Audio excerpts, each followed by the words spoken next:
Sorry objective component था, और subjective component में हमने क्या देखा, physical quality of life index और ह्यूमन डेवलपमेंट इंडेक्स। उसके बाद हमने पाया कि डिजीज काज कैसे करती है, तो उसमें मल्टीपल थ्योरीज आई।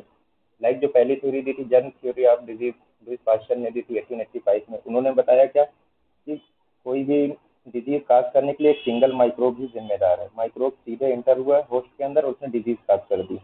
कुछ दिनों तक तो ये थ्योरी चली, लेकिन फिर बाद में ये देखा गया कि नहीं, एक डिजीज काज करने के लिए एक सिंगल एजेंट जिम्मेदार नहीं, बल्कि बहुत सारे फैक्टर्स हैं जो मिलकर डिजीज को काज करते हैं। तो फिर ये थ्योरी डिस्कार्ड हो गई। उसके बाद आई मल्टीफैक्टोरियल काजेशन, जिसको दिया पेटनकाफर ऑफ म्यूनिख ने। इन्होंने बताया वही सेम चीज की डिजीज जो है सिंगल एजेंट से काज नहीं होती, बल्कि मल्टीपल फैक्टर्स उसको काज करते हैं। ये मल्टीपल फैक्टोरियल काजेशन था। इसके बाद उसी को थोड़ा सा और इलाबोरेटेड फॉर्म में लेकर आए मैकमहन एंड फर्नेजिस, वेब ऑफ काजेशन इन्होंने दिया। इन्होंने दिखाया कि किस तरीके से जो मल्टीपल फैक्टर्स हैं वो एक सिंगल डिजीज काज करते हैं।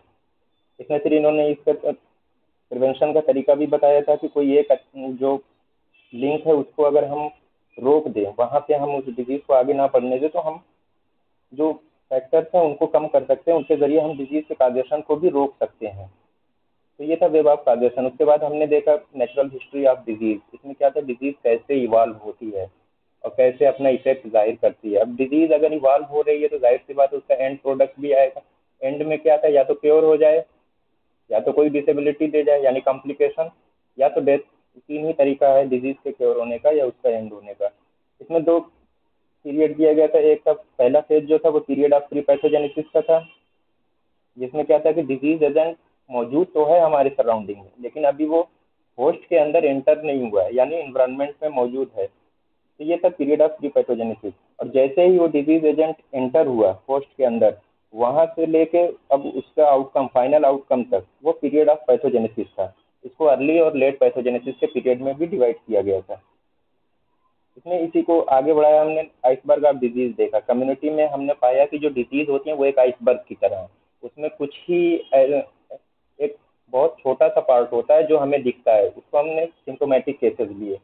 और जो सबमर्ज पोर्शन था आइसबर्ग का पानी के अंदर, उसको हमने कहा कि ये अनडायग्नोज्ड केसेस हैं, ये सिम्टोमेटिक केसेस हैं। इसमें हमने बताया जो क्लिनिकल केस है, सिम्टोमेटिक केस है, वो किससे रिलेट करेंगे, क्लिनिशियन या फिजिशियन से, जो उन सिम्टम्स की बुनियाद पर डायग्नोसिस बनाएगा, ट्रीटमेंट करेगा। और जो प्री सिम्टोमेटिक केस है, अनडायग्नोज केस है, वो किससे रिलेट करेंगे, एपिडेमियोलॉजिस्ट, जो क्या करता है, कंटिन्यूअस स्क्रीनिंग, स्क्रीनिंग के जरिए ये डिजीज का पता लगाते हैं, अर्ली डिटेक्ट करते हैं, और फिर उसका ट्रीटमेंट स्टार्ट होता है। ये था। और फिर हमने 4 डिजीजेज यहाँ पे देखी, रेबीज, टेटनस, मीजल्स और रूबेला। ये आइसबर्ग फिनोमेना डिजीज को नहीं दिखाते हैं। ये था हमारा। अब इसी को, चलिए काज हो गए, डिजीज तो हो गई, अब उसको रोका कैसे जाए, ये अगला जो सर हमारा। जी इसमें आइसबर्ग में जो डिजीज है, चाहे इसमें पर्टूसिस भी आती है क्या? नहीं, ओके, ये रोम्स में लिखा था। रोम्स में लिखा है, मैंने गलत रोम, है तो लेकिन के पार्क में मैंने सिर्फ यही 4 डिजीज देखी। जी, एक दो जगह पे हमने भी 4 ही देखे, मैं एक बार कंफर्म कर लें आपसे ताकि जी दिक्कत हाँ, ये नहीं। 4 ही है। रोम्स में 5 लिखी है ना, पर्टूसिस भी है। पर्ट्यूसिस कहाँ से आई ये तो नहीं देखा मैंने, लेकिन के पार्क में मैंने पाया सिर्फ 4 डिजीजेज हैं।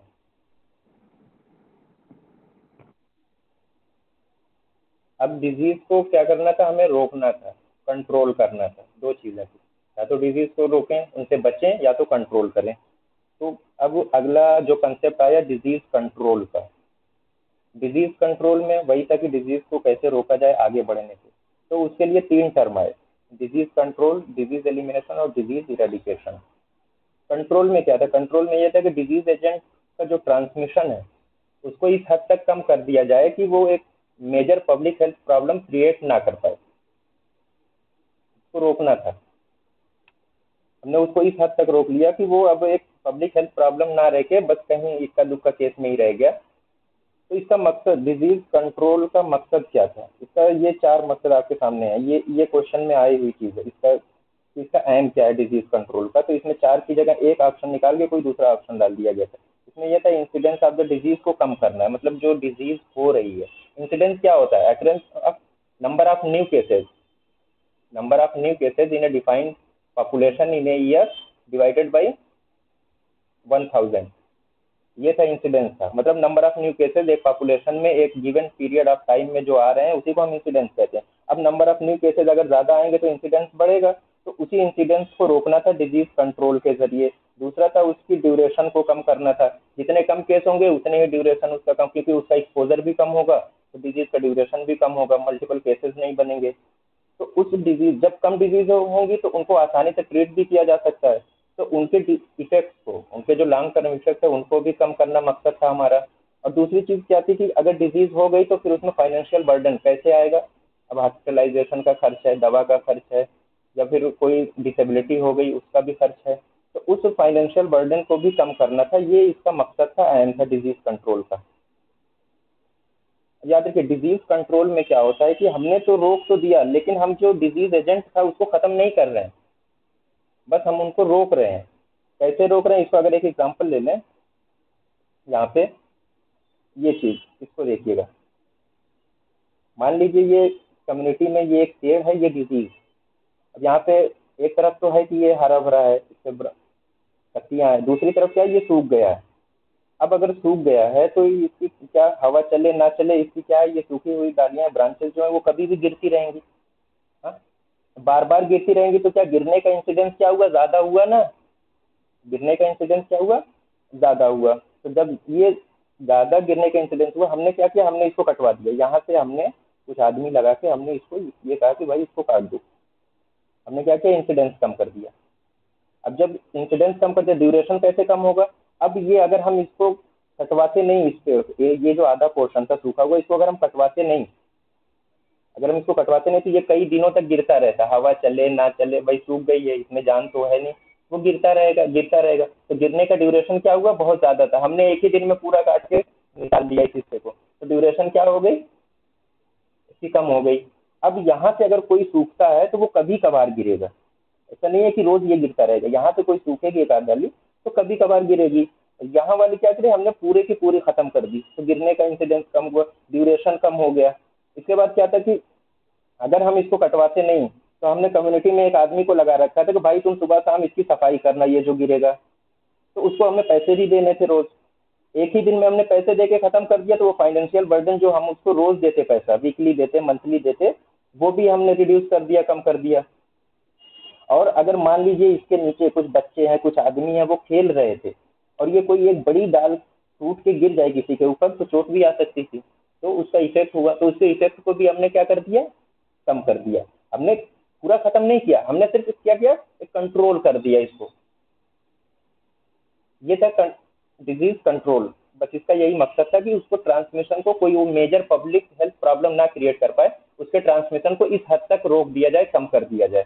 मकसद वही था कि उसके इंसिडेंस को कम करना था डिजीज का, उसके ड्यूरेशन को कम करना था, उसके इफेक्ट को, और फाइनेंशियल बर्डन जो कम्युनिटी पे पड़ता उस डिजीज के चलते, हॉस्पिटलाइजेशन का खर्च, दवा का खर्च जो भी था, उसके फाइनेंशियल बर्डन को हमने कम करना था। ये डिजीज कंट्रोल में हमने कर लिया। एलिमिनेशन दूसरा टर्म था, डिजीज एलिमिनेशन।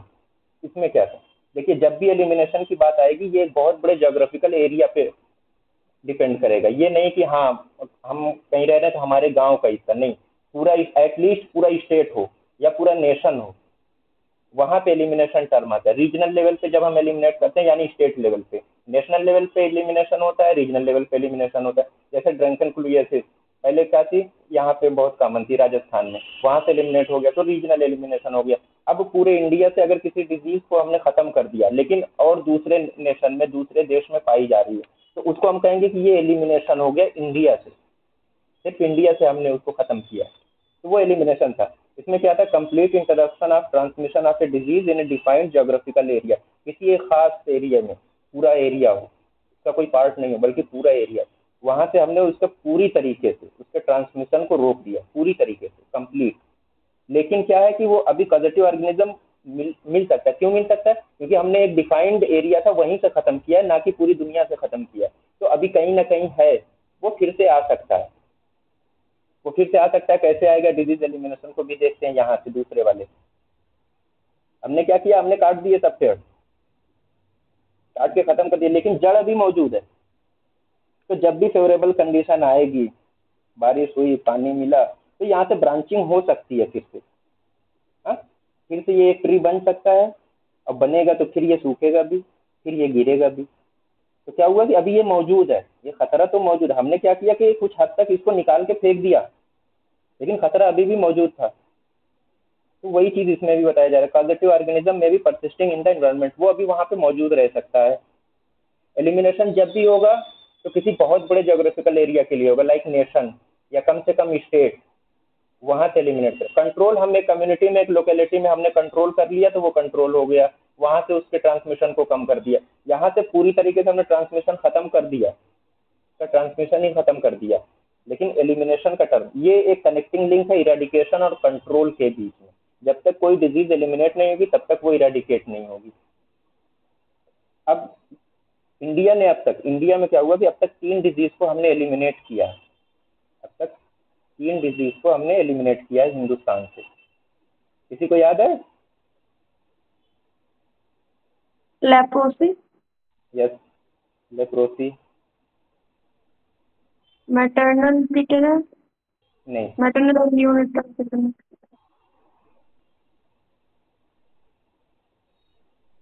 गिनिया वार। और तीसरी डिजीज जो एलिमिनेट हुई, याज, ये बैक्टीरियल इन्फेक्शन था स्किन का, बाद में बहुत खतरनाक हो जाता था।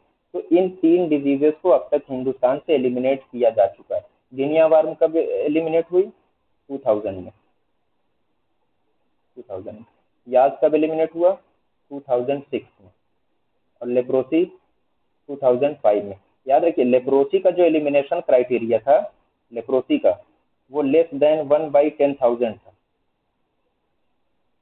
10,000, ये चीज याद रखिएगा। अभी लास्ट ईयर एमओसीएच का एग्जाम हुआ था, मेरा ये क्वेश्चन गलत हो गया था, ये आया हुआ था। हमने जीरो की ज्यादा गिनती नहीं की, 1 लाख वाला सही करके आ गए थे।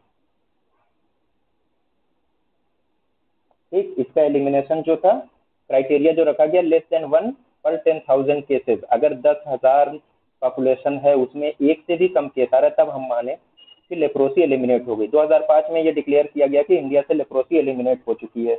2006 में यास को एलिमिनेट कर दिया गया, और 2000 में गिनिया वार्म को एलिमिनेट कर दिया गया था। ये 3 डिजीजेस कंप्लीटली हिंदुस्तान से एलिमिनेटेड हैं। इसके बाद 3 टारगेट डिजीज भी हैं जो आगे चल के एलिमिनेट हो सकती है। अब यहाँ पे किसी ने जो कहा था, मैटरनल टेटनस नहीं, नियोनेटल टेटनस वो था जो एलिमिनेट हो सकती है आगे चल के। वो थी नियोनेटल टेटनस, लिम्फेटिक फाइलेरियोसिस, काला आजार और पोलियोमाइलाइटिस। ये 4 डिजीजेस हैं जो बहुत जल्दी हो सकता है सुनने में आए कि इंडिया से एलिमिनेट हो चुकी है। लेकिन अभी तक सिर्फ एलिमिनेटेड में 3 डिजीजेस हैं, लेप्रोसी, गिनिया वार्म और याज। लेप्रोसी का एलिमिनेशन क्राइटेरिया क्या था? लेस देन 1/10,000, ये याद रखिएगा। ये थी डिजीज एलिमिनेशन। अब डिजीज एराडिकेशन का मतलब, जब भी इराडिकेटेड टर्म आएगा, इसका मतलब ये पूरे वर्ल्ड से, पूरी दुनिया से जिसको हम खत्म कर दें, उसको कहते हैं इराडिकेशन। तो जो टर्म दिया गया, tearing out out by roots, आर या तो पार, ये वाली बात थी। तो कितनी डिजीजेज इराडिकेट हुई हैं वर्ल्ड से अब तक? Small pox only. और किसी को कुछ और याद है?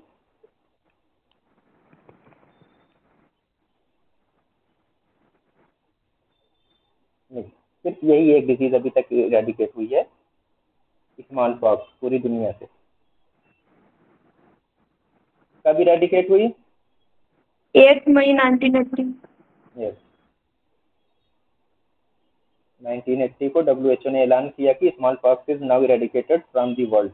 जब भी इरेडिकेशन का टर्म आएगा, ये पूरी दुनिया के लिए, पूरे अर्थ के लिए ये यूज होगा। एलिमिनेशन एट लीस्ट किसी स्टेट या कम स्टेट या फिर किसी नेशन के लिए यूज होगा।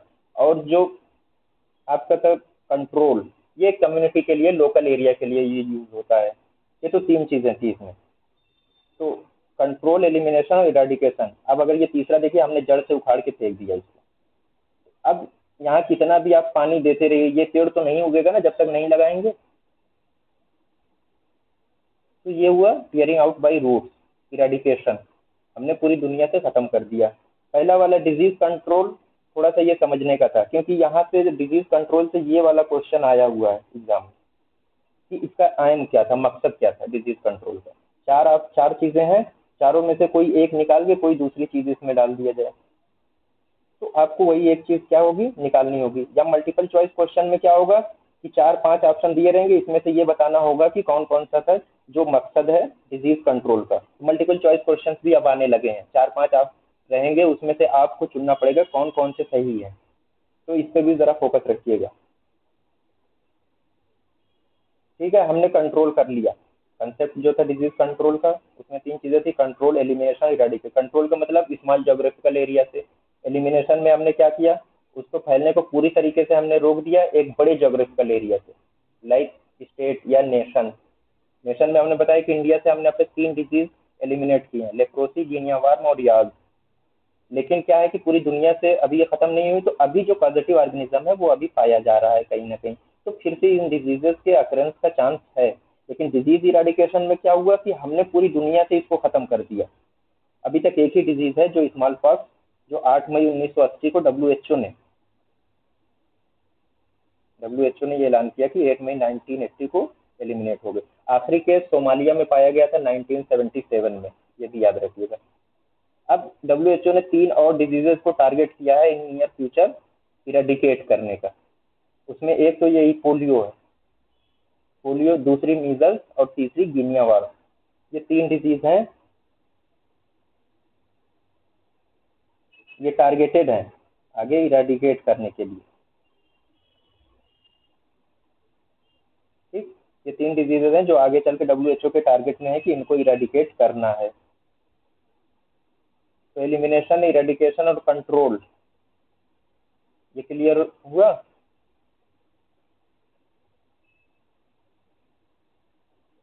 जी सर। ठीक, तो अभी बस इसमें एक चीज याद रखिएगा, यही इरेडिकेशन जो होगा वो पूरी दुनिया के लिए यूज होगा। एलिमिनेशन टर्म जो है ये एक defined geographical area like state या नेशन, इसके लिए यूज होता है। और जो कंट्रोल हम करते हैं वो एक स्मॉल पॉपुलेशन ग्रुप होता है, लाइक कम्युनिटी हो गई, कोई गांव हो गया, एक डिस्ट्रिक्ट हो गया, वहां तक कंट्रोल का टर्म यूज होता है। एक ही डिजीज अब तक इरेडिकेट हुई है, स्मॉल पॉक्स, और ये 3 डिजीजेस को देख लीजिए, ये इंडिया से एलिमिनेट हो चुकी हैं। अब हमने देख लिया इसको, इससे भी समझ लिया थोड़ा सा। नेक्स्ट जो आता है हमारा कि अब इनसे बचाव कैसे किया जाए। चलिए, कंट्रोल कर सकते थे, कंट्रोल कर लिया, लेकिन हर डिजीज को हम कंट्रोल के उसमें नहीं ला सकते।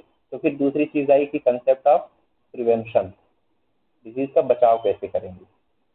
तो डिजीज के बचाव में 4 चीजें थी, primordial prevention, primary prevention, secondary और टर्शियरी प्रिवेंशन। इसमें ये प्राइमोर्डियल और प्राइमरी, जब आप गौर करेंगे, इसको समझेंगे, तो आप पाएंगे जो प्राइमोर्डियल है ये इसी का फिल्टर्ड फॉर्म है, प्राइमरी प्रिवेंशन का ही है। कैसे है अभी आगे देखिएगा। प्राइमोर्डियल प्रिवेंशन का, इसमें हमें क्या करना है, हमको जो डिजीज का रिस्क फैक्टर है उसको डेवलप ही नहीं होने देना, जो अभी तक डेवलप नहीं हुए हैं, और हमको क्या करना है, हमको पूरा फोकस रखना है कि ये डेवलप ही ना हो किसी पॉपुलेशन ग्रुप में, किसी देश में, किसी स्टेट में। हमको ये फोकस रखना है कि जो आगे चल के रिस्क फैक्टर जो है वो डेवलप होंगे, डिजीज काज करेंगे, हम रिस्क फैक्टर ही डेवलप ना होने दें। तो यही इसकी डेफिनेशन भी दी गई है बुक में, प्रिवेंशन ऑफ इमरजेंस या development of risk factors in a country और population group in which they have not yet appeared. अभी तक वो अपीयर नहीं हो पाई हैं और हमको अपीयर भी होने नहीं देना है। ये वाला जो प्रिवेंशन है ये प्राइमोर्डियल प्रिवेंशन है। कैसे है अभी, फिर वेब ऑफ काजेशन को ध्यान में रखिएगा। मैंने वेब ऑफ काजेशन बहुत देर तक स्क्रीन पे रखा था, उसको ध्यान में रखिएगा, पूरा प्राइमोर्डियल और प्राइमरी प्रिवेंशन पूरा समझ में आएगा। इसमें कैसे रोकेंगे, अब ये वाला प्रिवेंशन करेंगे कैसे, तो इसको कहते हैं मोड ऑफ इंटरवेंशन। इसमें क्या किया गया, इंडिविजुअल एजुकेशन या मास एजुकेशन, 2 तरीके। इंडिविजुअल एजुकेशन में क्या था, अब आइए इधर फिर से हम आते हैं वेब ऑफ काजेशन में। हमने कहा चेंजेस इन लाइफ स्टाइल को पढ़ा था बहुत ध्यान से। अब हमने एक बंदे को पकड़ा, 11-12 साल का था, अभी वो अपने टीन एज में है। यहाँ से उसके अंदर चेंजेस आने शुरू होते हैं। वो क्या करता है अभी, अब आजकल क्या हुआ, पबजी गेम बहुत आम हो गया। लोग क्या करते हैं, फिजिकल एक्सरसाइज की तरफ ध्यान नहीं देते, बैठ के 5 लोग मिल गए, चलो गेम खेलते हैं, वहीं से मोबाइल पे, तो आँख खराब हो रही है, दूसरे फिजिकल एक्सरसाइज नहीं हो रही है। दूसरा एक बहुत बड़ा ट्रेंड बन गया स्मोकिंग का।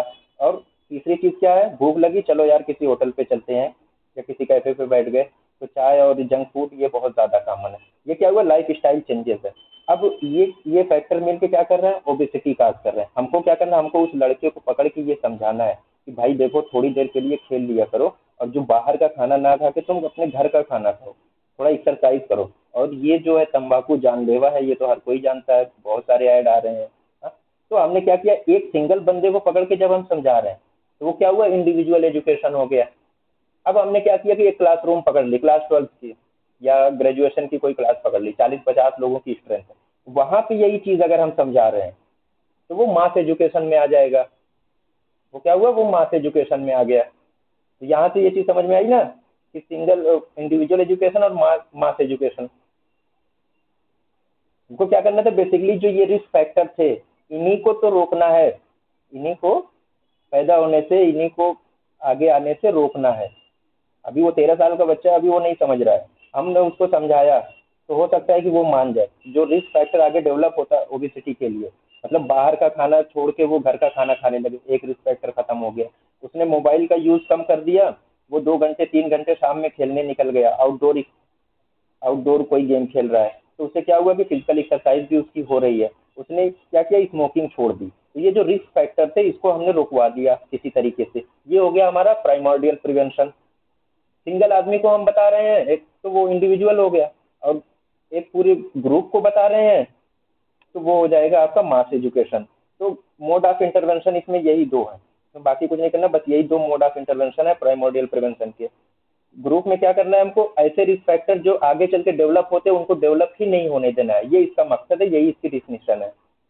अब नीचे एक लाइन ये देखिए, most suitable for prevention of chronic disease. Chronic diseases में भी अगर मैं ब्रैकेट में लिखूं non communicable disease, non communicable disease को फिर से अभी हम जहां गए थे वहीं वेब ऑफ काजेशन को ध्यान में रखिए तो अभी सब समझ में आ जाएगा। ठीक, क्रोनिक डिजीजेज में भी अगर हम नॉन कम्युनिकेबल डिजीज को फोकस करें तो प्राइमोर्डियल प्रिवेंशन इज बेस्ट। ये चीज याद रखिएगा, नॉन कम्युनिकेबल डिजीज के लिए ये क्वेश्चन आया हुआ है कि कौन सा प्रिवेंशन सबसे अच्छा है नॉन कम्युनिकेबल डिजीज के लिए। चारों ऑप्शन में से प्राइमोर्डियल प्रिवेंशन उसका सही आंसर था। कैसे है ये देख लिया आप लोगों ने ना।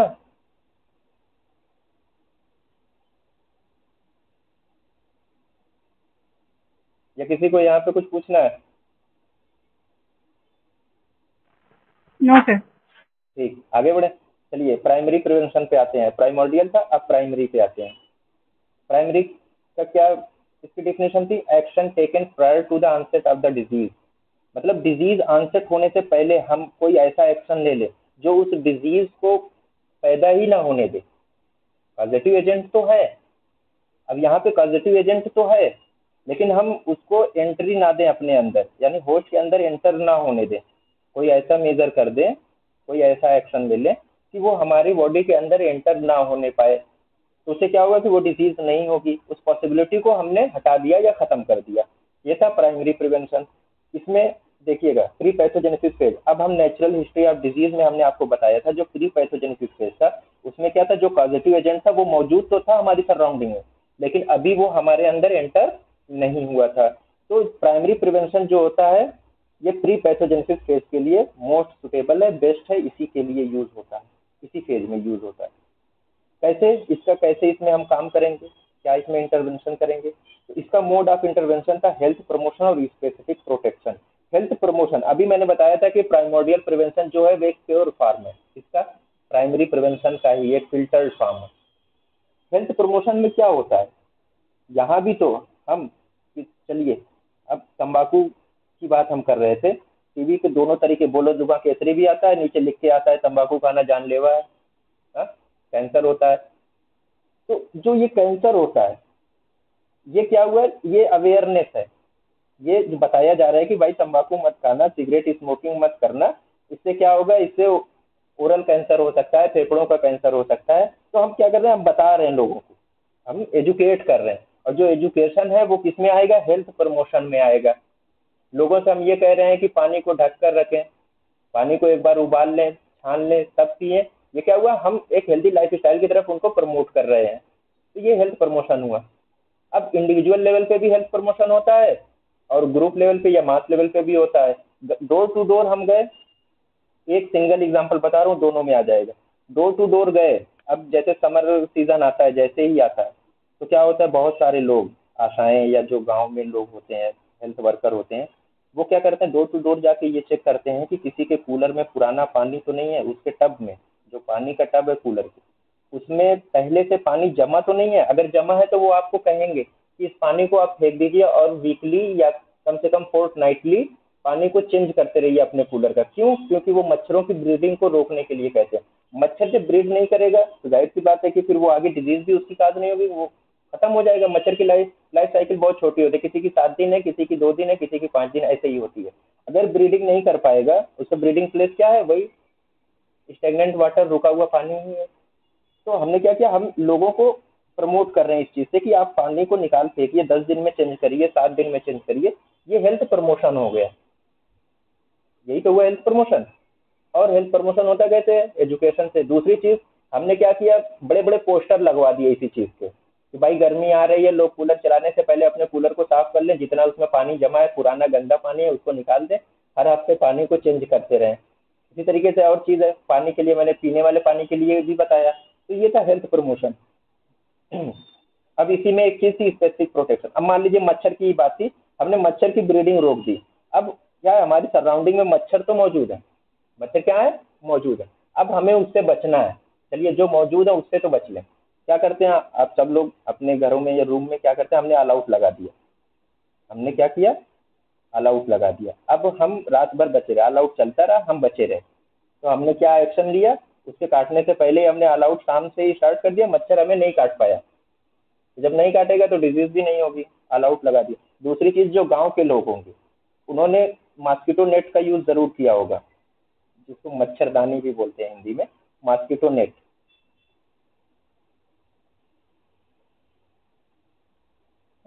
मॉस्किटो नेट, इसको क्या किया हमने, सोने से पहले लगा लिया। अब हम इसके अंदर हैं, मच्छर बाहर है। मच्छर क्या है? बाहर तो है, सराउंडिंग में है, सराउंड, लेकिन हमें वो काट नहीं पा रहा है। जब हमें काट नहीं पा रहा तो डिजीज एजेंट हमारे अंदर एंटर नहीं होगा। ये चीज आती है स्पेसिफिक प्रोटेक्शन। ये जो हमने मच्छर के लिए मॉस्किटो नेट यूज किया, ऑल आउट यूज किया, ये आया स्पेसिफिक प्रोटेक्शन में। अब स्पेसिफिक प्रोटेक्शन की एक सबसे अच्छी मिसाल, मैंने जो अपना पहला डेमो क्लास दिया था उसमें मैंने आप लोगों को वैक्सीन पढ़ाई, याद होगा सबको। वैक्सीनेशन जो होती है ना, जो वैक्सीन है बेसिकली, ये भी स्पेसिफिक प्रोटेक्शन में आता है। सिर्फ इस वैक्सीन में एक ऐसी वैक्सीन है जो प्राइमरी और सेकेंडरी प्रिवेंशन दोनों के लिए यूज होती है। ध्यान लगाइए, किसी को याद है पहले से, अगर किसी ने पढ़ रखा हो तो। बाकी मोस्टली जो पूरी वैक्सीन है ये स्पेसिफिक प्रोटेक्शन देती है। एक वैक्सीन थी जो प्राइमरी और सेकेंडरी प्रिवेंशन दोनों में यूज होती है, मतलब डिजीज के आनसेट से पहले भी और डिजीज के आनसेट के बाद भी उसको देते हैं। अरे क्या हो रहा है क्या?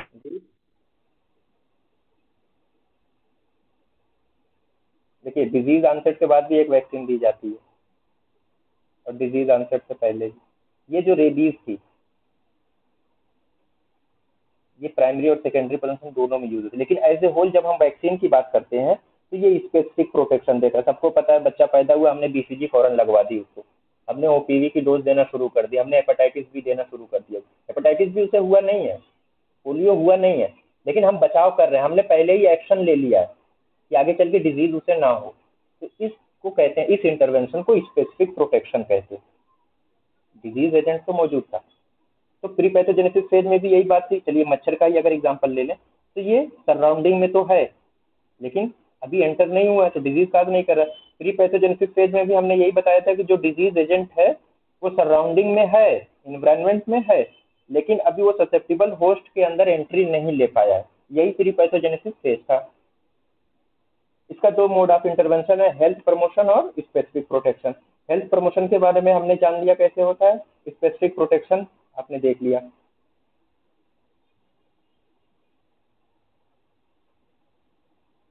अब इसमें किसी को कुछ पूछना है प्राइमरी प्रिवेंशन में?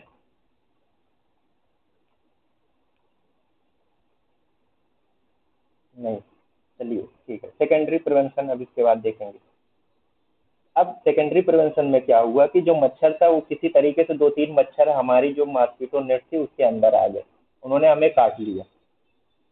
काट लिया, अब डिजीज तो शुरू हो गई। अब हमें क्या करना था, अब हमें जल्दी से जल्दी उसका इलाज ढूंढना है कि किसी तरीके से इसके कॉम्प्लिकेशन ना हो, डिजीज जो हो वो अर्ली स्टेज में ही उसको हम क्योर कर लें, लेट स्टेज तक ना पहुंच पाए जहां वो कॉम्प्लिकेशन पैदा करे। सेकेंडरी प्रिवेंशन में यही है कि action which prevents the progress of a disease in its initial stage. उसके इनिशियल स्टेज में ही हम कोई ऐसा एक्शन ले लें कि वहीं पे क्योर हो जाए, वहीं पे क्योर हो जाए। अब वो इनिशियल स्टेज के अलावा जो उसके फिर टर्शियरी स्टेज जो होते हैं जिसमें कॉम्प्लिकेशन डेवलप शुरू होने हो जाते हैं, वहां तक ना पहुंचने पाए। तो शुरू में ही हमने एक्शन ले लिया, मच्छर ने हमको काट लिया था, हमने गए अपनी स्क्रीनिंग करवानी शुरू कर दी, मलेरिया की, डेंगू की या और भी जो है, उसके लिए हमने स्क्रीनिंग शुरू करवा दी। तो ये चीज़ हो गई सेकेंडरी प्रिवेंशन में कि डिजीज एजेंट अब जो है हमारे अंदर एंटर हो चुका है यहाँ से। तो अब इसमें इंटरवेंशन कैसे करेंगे? Early diagnosis and treatment. हमको पता चल गया, हमने अर्ली डायग्नोस कर लिया। नहीं भी पता चल रहा है तो आप देखते होंगे कि बहुत सारी डिजीजेस की स्क्रीनिंग होती रहती है कंटिन्यूअस। अगर किसी को 1 महीने से या 2 महीने से लो ग्रेड फीवर है, तो कफ विथ एक्सपेक्टोरेशन आ रहे हैं, उसका वेट लॉस हो रहा है और वो गया किसी डॉक्टर को दिखाने, तो अब वो उसका फर्ज है कि वो एटलीस्ट टीबी के लिए उसको पूरा स्क्रीन करेगा, उसको मॉन्टूक्स लगवाए, उसका चेस्ट एक्सरे ले, एएसबी करवाए। तो जो ये तीनों चीजें ये करवा रहा है, ये क्या है? ये स्क्रीनिंग परफेक्ट चाहता तो वो सिम्टोमेटिक ट्रीटमेंट दे सकता था, लेकिन जब हमने स्क्रीन करना शुरू कर दिया कि हो सकता है इसको टीबी हो, हम्म, तो स्क्रीनिंग जो होती है, स्क्रीनिंग किसी भी डिजीज की, वो हमेशा सेकेंडरी लेवल के प्रिवेंशन में आती है, क्योंकि डिजीज का अनसेट हो चुका है, हो सकता है हमें ना पता हो, अर्ली स्टेज है, एकदम अर्ली स्टेज, हम ना समझ पा रहे हो कि हमें कौन सी डिजीज है, लेकिन स्क्रीनिंग के जरिए वो चीज सामने आ गई, तो जैसे ही सामने आ गई हमने उसका फौरन ट्रीटमेंट भी उसका शुरू कर दिया। तो इसलिए इसमें कहा जाता है अर्ली डायग्नोसिस एंड ट्रीटमेंट, ये इसका मोड ऑफ इंटरवेंशन था। अब नीचे वाली लाइन देखिए, national health program, government of India के जितने भी नेशनल हेल्थ प्रोग्राम चल रहे हैं, एक दो को छोड़ के, आमतौर से सब इसी लेवल पे, सेकेंडरी लेवल पे ऑपरेट करते हैं। कैसे? एक चीज आपने पढ़ा होगा पहले वाले में, NVBDCP, national vector borne disease control program. इसमें बेसिकली 6 डिजीजेज आती हैं, मलेरिया है, डेंगू है, और जो है याद नहीं आ रहा मुझे। तो मैं मलेरिया के कंपोनेंट की बात कर रहा हूँ। मलेरिया में क्या होता है, हर 14वें दिन जो मल्टीपर्पज हेल्थ वर्कर्स पहले होते थे, अब उनको दूसरे टर्म में कहा जाने लगा, ये हर 14 दिन के बाद कम्युनिटी में आके स्मेयर, ब्लड स्मेयर लेते थे, तैयार करते थे स्मेयर, जाके चेक करते थे कि हाँ तो मलेरिया का वो डिजीज हो रही है कि नहीं, मच्छर काट रहा। भाई कम्युनिटी में, गांव में क्या है, हर कोई एक्सेस नहीं रखता अलाउड का या मच्छरदानी का, तो वहाँ पे मच्छर के काटने का इंसिडेंस भी ज़्यादा है, तो डिजीज होने के चांसेस ज़्यादा थे। तो जो मलेरिया कंट्रोल प्रोग्राम था वो इसी से लिंक हो गया, national vector borne disease control program. वहाँ पे हर लिखा गया फोर्टनाइटली, यानी 14 दिन पे जो हेल्थ वर्कर्स थे वो डोर टू डोर जाके ससेप्टिबल होस्ट के, जिनको उन्हें लगता था कि हाँ यहाँ पे फैसिलिटीज नहीं, इनको मच्छर ने काटा होगा, उनका ब्लड लेके स्मीयर तैयार करते थे, चेक करते थे कि हाँ इसमें मलेरियल लार्वा है, पैरासाइट पर मलेरिया के पैरासाइट्स हैं या नहीं है। तो ये क्या हुआ, ये स्क्रीनिंग थी। स्क्रीनिंग के जरिए हमने क्या किया, हम अर्ली डायग्नोसिस की तरफ ध्यान दे रहे थे। अब जैसे ही किसी में मिल गया, किसी का स्मेयर पॉजिटिव आ गया, तो फौरन उसका मलेरिया का ट्रीटमेंट स्टार्ट कर दिया जाता था। अब दूसरी चीज मैंने अभी बताई थी, टीबी का जो मैंने एग्जांपल दिया था, RNTCP सबने पढ़ा होगा, revised national tuberculosis control program, 1992 में ये स्टार्ट हुआ था। इसमें क्या किया गया, इसमें भी यही चीज थी, कंट्रोल करने के लिए ससेप्टिव, जिसको लगता था कि हाँ जिसमें सिम्टम्स थे थोड़े बहुत अर्ली सिम्टम्स, खांसी थी, बुखार था, वेट लॉस हो रहा था, भूख नहीं लग रही थी, तो उनको बाकायदा स्क्रीन की जाती थी। लेकिन ये है कि इसको जब हम पढ़ेंगे तो इसमें हम देखेंगे कि इसमें इनिशियली जो था नेशनल ट्यूबरकुलोसिस, पहले सिर्फ ये था नेशनल ट्यूबरकुलोसिस कंट्रोल प्रोग्राम, इसमें चेस्ट एक्सरे को ज्यादा अहमियत दी गई थी। लेकिन जब रिवाइज्ड नेशनल ट्यूबरकुलोसिस प्रोग्राम आया तो इसमें स्पुटम स्मीयर को ज्यादा अहमियत दी थी। में माना गया कि इसमें जो स्क्रीनिंग, मोड ऑफ स्क्रीनिंग होगी वो स्पुटम स्मीयर से होगी। तो बहरहाल वो तो बात की चीज है। तो कहने का मतलब ये था कि ये कंट्रोल प्रोग्राम क्या है, ये गवर्नमेंट ऑफ इंडिया से चलते हैं ये प्रोग्राम, और ये डिजीज आंसेट के बाद ये काम कर रहे हैं। इनिशियल स्टेज में डिजीज आंसेट हो चुका है, स्क्रीन कर रहे हैं कि हाँ जल्दी से इसकी डायग्नोसिस हो जाए, फौरन अगर टीबी का मान लीजिए AFB और स्पुटम किया इन्होंने, पॉजिटिव आ गया, फौरन डॉट्स सबने पढ़ रखी है, डॉट्स का ट्रीटमेंट स्टार्ट हो जाता था।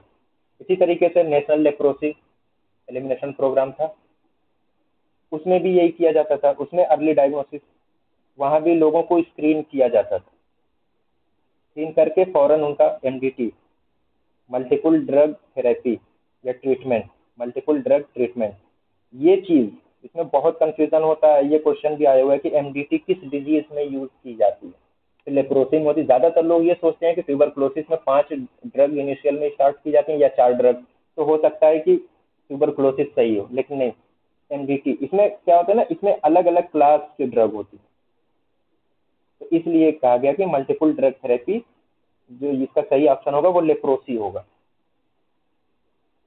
सेकेंडरी प्रिवेंशन था, डिजीज इनिशिएट हो चुकी है, हमको उसको अर्ली स्टेज में ही उसको डायग्नोज करके उसको ट्रीटमेंट करना था, उसके कॉम्प्लिकेशन तक नहीं जाने देना था।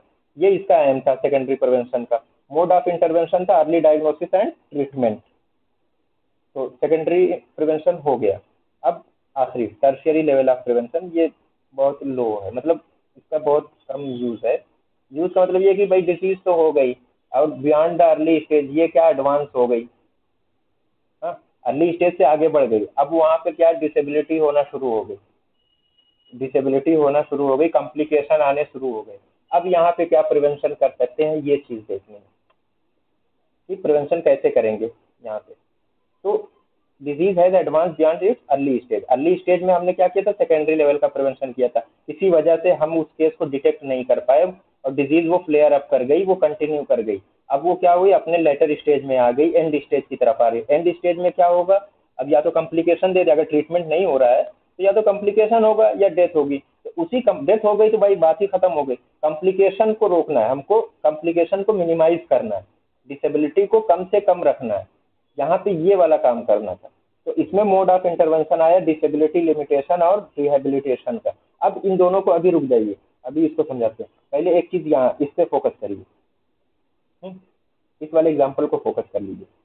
चलिए एक्सीडेंट को हम अगर डिजीज मान ले रहे हैं, एक्सीडेंट को, तो ये क्या किया, नॉर्मल फंक्शनिंग जो थी उसको हैम्पर करेगा, इफेक्ट तो डालेगा नॉर्मल फंक्शनिंग पे हमारे। अगर हमें एक्सीडेंट हो गया, हम एक्सीडेंट को डिजीज मान लेते हैं कि एक्सीडेंट क्या हुआ, डिजीज हो गई। अब एक्सीडेंट हुआ, हमारा पैर टूट गया, पैर टूट गया, मल्टीपल फ्रैक्चर आए थे, डॉक्टर के पास गए, डॉक्टर ने कहा कि हम जोड़ नहीं पाएंगे। उन्होंने बजाय जोड़ने के सर्जरी करके हमारा पैर ही काट दिया। पैर काट दिया तो क्या हुआ, अब वो इम्पेयरमेंट हो गया, उसको हम कहेंगे इम्पेयरमेंट। क्यों, क्योंकि हमारा एक स्ट्रक्चर जो था, जो नॉर्मल होना चाहिए था हमारी बदन, वो अब नहीं है, वो अब नहीं है।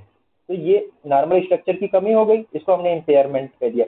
कमी किस चीज की हुई थी, पैर की, एक पैर हमारा काट दिया गया। ऐसा नहीं है कि सिर्फ पैर ही कट गया तो उसको इम्पेयरमेंट कहेंगे। अगर मान लीजिए सर पे बल गिरा था और कहीं पे लैक्यूनर इन्फार्क्ट हो गए, एक तरफ की पैरालिसिस हो गई, हाँ, या उसका कॉग्निटिव फंक्शन कोई चला गया, तो वो भी इम्पेयरमेंट होगा। अब पैर मेरा कट गया, मैं चलने से माजूर हो गया, भाई दो पैर पे चलता आसानी से, अब नहीं चल पा रहा हूँ, इसी को कहते हैं क्या, डिसेबिलिटी। क्योंकि मेरा नॉर्मल रूटीन क्या है, मैं अगर सही रहता दोनों पैरों से तो मैं चल फिर लेता, दौड़ता खेलता, सब कुछ कर लेता। अब वो मेरी जो नॉर्मल रूटीन थी वो हैम्पर हो, उस पर इफेक्ट आ गया, तो वो चीज हो गई डिसेबिलिटी। अब उस डिसेबिलिटी के नतीजे में मान लीजिए मैं क्या कर रहा था, मैं कोई जॉब कर रहा था जहाँ मुझे फील्ड वर्क में जाना था, डोर टू डोर जाना था, तो अब पैर कट गया, मैं चल नहीं पा रहा हूँ, तो अब मेरी वो जॉब खत्म हो जाएगी। कंपनी, जाहिर सी बात है, अगर किसी कंपनी में मैं काम कर रहा हूँ, कंपनी वाले कहेंगे भाई लंगड़े को क्यों रखेंगे, एक दिन में 2 घर जा पाएगा, अच्छे आदमी को रखो जो कम से कम जो उसका डेली का जो लिमिट है वो पूरी करके आए। तो उन्होंने हमको जॉब से निकाल दिया क्योंकि हम चल नहीं पा रहे थे। तो अब मैं अपने घर के लिए क्या हो गया, बेकार हो गया, क्योंकि भाई अगर मैं जॉब कर रहा था तो मेरी सैलरी थी, उससे घर का पूरा खर्च चल रहा था, तो मैं क्या हुआ, मैं अपनी सोसाइटी के लिए बेकार हो गया, क्योंकि मैं अपना रोल अब पूरा नहीं कर पा रहा हूँ। तो इसको क्या कहते हैं, हैंडीकैप कहते हैं, यानी जो मेरी अनएम्प्लॉयमेंट हुई वो हैंडीकैप, अब वो हैंडीकैप के कमरे में आएगी। अब यहीं पे डिसेबिलिटी लिमिटेशन था और रिहेबिलिटेशन था, यही दो चीजें थी ना। अब मान लीजिए पहले रिहेबिलिटेशन देख लेते हैं कैसे होता है। मेरा पैर काट दिया गया था, अब किसी ट्रस्ट वाले की नजर पड़ी, उसको लगा यार इसका पैर कट गया, ये तो बेचारा कुछ नहीं कर पा रहा, उसने चंदा करके हमको क्या दिया, क्रचेस। क्रचेस क्या बोलते हैं, बैसाखी को,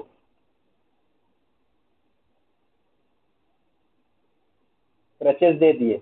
अब क्या हुआ कि मैं एक जगह ना रुक के मैं कम से कम थोड़ा बहुत तो अब चल लूंगा, बाहर भी निकल सकता हूँ, लोगों में उठ बैठ भी सकता हूँ, अब बैसाखी के सहारे चल सकता हूँ। किसी ने कोई और एडवांस सोसाइटी थी, उसने क्रचेज हटा के हमको ट्राई साइकिल दे दी, लो भाई चलाओ। और हम घर से बड़े मजबूत थे, हमारे लिए क्या किया गया, पैर कट गया हमारा, प्लास्टिक का पैर लगवा दिया गया, चलो थोड़ा टेढ़े होके ही सही लेकिन चल लेगा। जी, किसी को कुछ कहना है?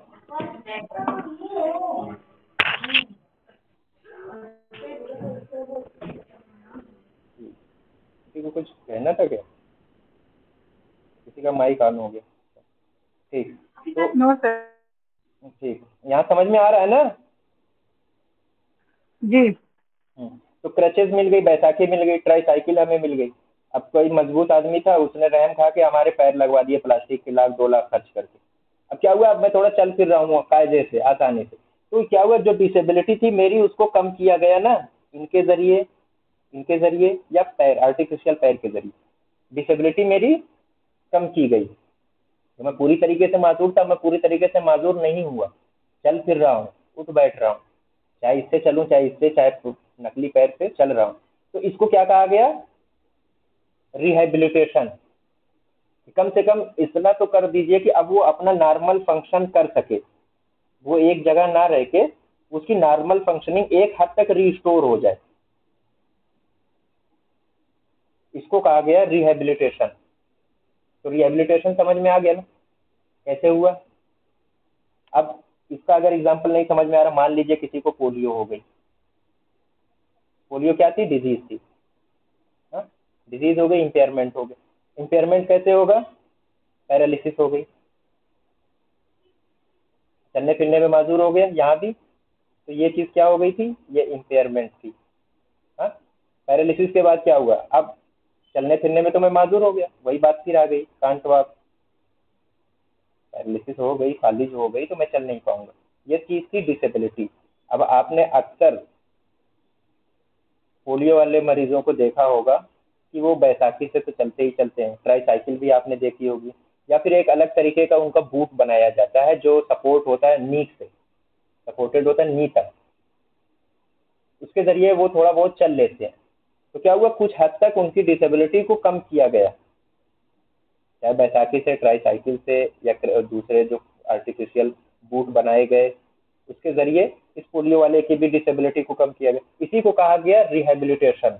अब डिसेबिलिटी लिमिटेशन कैसे करना था, अब हमें ये पता चल गया कि इसको ये डिजीज हो गई है, तो अब यहाँ पे बहुत कहते हैं ना एक्सटेंसिव, इंटेंसिव, इंटेंसिव ट्रीट किया जाए उसको, ताकि उसका जो कॉम्प्लिकेशन वाला फेज है कम से कम हो सके। किसी को डायबिटीज थी, फ्रैंक डायबिटीज, अनकंट्रोल थी, हमको ये लग रहा है, हमको ये लग रहा है कि अगर ये कंट्रोल्ड नहीं हुई, किसी तरीके से कंट्रोल नहीं की गई, तो क्या हो सकता है, इसको डायबिटिक फूट हो सकता है, या डायबिटिक पेरिफेरल न्यूरोपैथी हो सकती है। ये लेट कॉम्प्लिकेशन है और होते ही है अगर कंट्रोल नहीं की गई, डायबिटिक पेरिफेरल न्यूरोपैथी हो। इस डायबिटिक फूट को और डायबिटिक पेरिफेरल न्यूरोपैथी को रोकने के लिए हमने क्या किया, हमने किसी तरीके से उससे कहा नहीं तुम्हें इंसुलिन लेनी है, तुम्हें इंसुलिन लेनी ही लेनी है, वो भले मना करे, हमने जबरदस्ती उसको किसी तरीके से उसको मना के, जैसे भी डरा धमका के इंसुलिन दी, हमने उसकी डायबिटीज को कंट्रोल कर लिया। तो कंट्रोल कर लिया तो हमने क्या किया, हो सकता है भाई उसको जो अल्सर बनना था वो उससे बच गए। पेरिफेरल न्यूरोपैथी जो अगले 6 महीने में होती, हो सकता है 6 साल बाद हो। नेफ्रोपैथी के चांस कम कर देंगे हम कंट्रोल करके। हाँ, तो क्या हुआ कि हमने जो डिसेबिलिटी होनी थी उसको हम लिमिट कर रहे हैं, उसको हम रोक रहे हैं किसी तरीके से। ये चीज थी डिसेबिलिटी लिमिटेशन। एक बार डिसेबिलिटी हो गई तो अब हमें क्या करना है, रिहेबिलिटेशन करना है, यानी किसी तरीके से उसको इतना काम का बना दिया जाए कि वो अपना नॉर्मल फंक्शन खुद से कर सके, सोसाइटी में एक बोझ बनकर ना रहे। उसमें कई तरीके से होता है, वोकेशनल रिहेबिलिटेशन भी होता है, मेडिकल रिहेबिलिटेशन। मेडिकल रिहेबिलिटेशन में क्या था, हमने किसी तरीके से उसको ऑपरेट करके उसको एक प्लास्टिक का पैर लगवा दिया। वोकेशनल में क्या किया हमने, उसकी जॉब जो फील्ड वर्क थी उसको ऑफिस वर्क दे दिया, भाई तुम बैठ के कंप्यूटर पे काम करो। तो कुछ हद तक हमने क्या किया कि उसकी जॉब को रिस्टोर करने की कोशिश की। तो अलग अलग रिहेबिलिटेशन होते हैं। साइको सोशल में क्या होता है, अब जाहिर सी बात है किसी का पैर कट गया तो वो क्या होगा भाई, दिमाग पे थोड़ा बहुत तो वो लोड लेगा, प्रेशर रहेगा, हर वक्त सोचता रहेगा। तो हमें क्या करना है, उसको काउंसलिंग करने की, यार चलो अब जो होना था हो गया, अब तुम्हें इसी के साथ जीना, किसी तरीके से उसको उस चीज से बाहर निकालना है। जो वो सोच रहा है अपने एक्सीडेंट के बारे में, अपनी बीमारी के बारे में, उससे हटा के उसको नॉर्मल फंक्शनिंग की तरफ लेके आना है। ये साइको सोशल रिहेबिलिटेशन था। तो अलग अलग रिहेबिलिटेशन होते हैं। बेसिकली इसका जो मकसद था वो ये समझाने का था कि हम डिसेबिलिटी लिमिटेशन और रिहेबिलिटेशन करते कैसे। ये वाला क्वेश्चन भी आया है एग्जाम में। इसमें से कुछ दे के या तो मैच द फॉलोइंग में दे देता है, या दे देगा कि किसी का किसी एक्सीडेंट की वजह से उसके डॉक्टर ने उसके पैर काट दिए, अब वो इन चारों में से क्या कहलाएगा। अगर सिर्फ पैर कटा है तो इम्पेयरमेंट होगी। अब ये कहा गया कि पैर कट गया था और वो चलने फिरने से माजूर हो गया, तो वो डिसेबिलिटी हो गई। ठीक, तो ये जो चारों लेवल थे प्रिवेंशन के, ये इसमें किसी को कोई कंफ्यूजन है?